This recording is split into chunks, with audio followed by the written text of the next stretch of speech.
You make a big election about small things.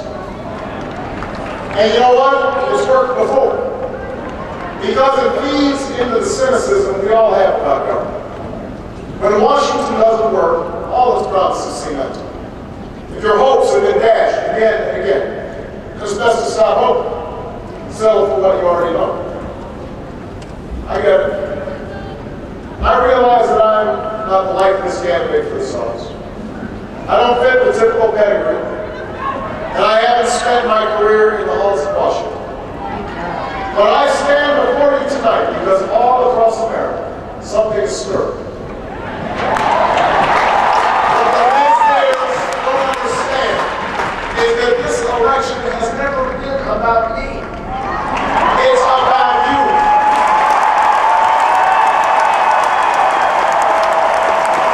18 long months, you have stood up one by one and said enough to the politics of the past. You understand that in this election, the greatest risk we can take is to try the same old politics with the same old players and expect a different result. You have shown what history teaches us. And at defining moments like this one, the change we need doesn't come from Washington. Change comes to Washington.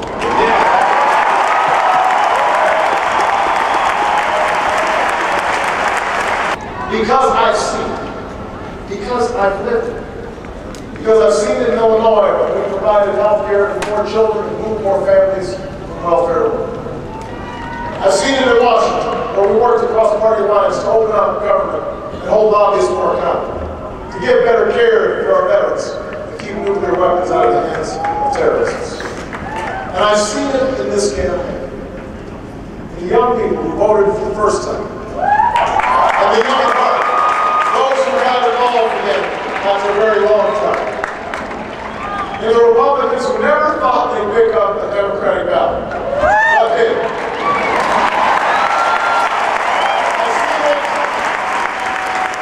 I've seen it in the workers who would rather cut their hours back a day, even though they can't afford it, than see their friends lose their jobs. In the soldiers who re-enlist after losing the war. The good neighbors who take a stranger in when a hurricane strikes and a flood waters rise. You know, this country of ours has more wealth than any nation. But that's not what makes us rich. We envy the world. But that's not what keeps the world coming to our shores. Instead, it is that American spirit, that American promise, that pushes us forward, even when the path is uncertain. That binds us together in spite of our differences, that makes us fix our eye not on what is seen, but what is unseen, that better place around the bed. That promise is our greatest inheritance. It's a promise I make to my daughters when I tuck them in at night, and a promise that you make to yours. A promise that has led immigrants to cross oceans, and pioneers to travel west. A promise that led workers to picket lines and women to reach for the ballot. And it is that promise that 45 years ago today brought Americans from every corner of this land to stand together on the Hall of Washington before Lincoln Memorial and hear the young people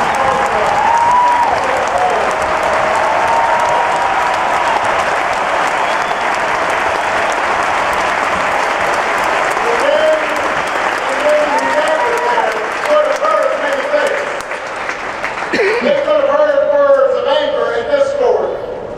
They could have been told to succumb to the fear and frustrations of so many dreams deferred.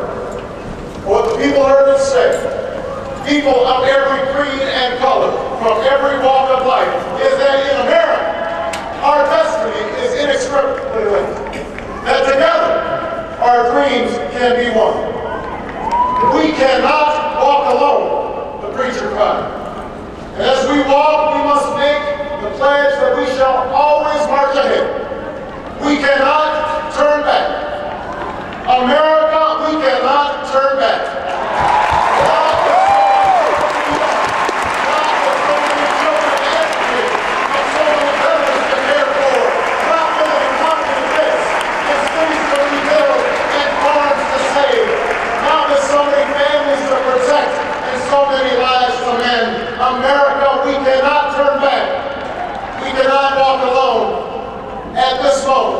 in this election, we must pledge once more to march into the future. Let us keep that promise, that American promise. In the words of Scripture, hold firmly, without wavering, to the hope that we confess. Thank you.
Susan Sarandon.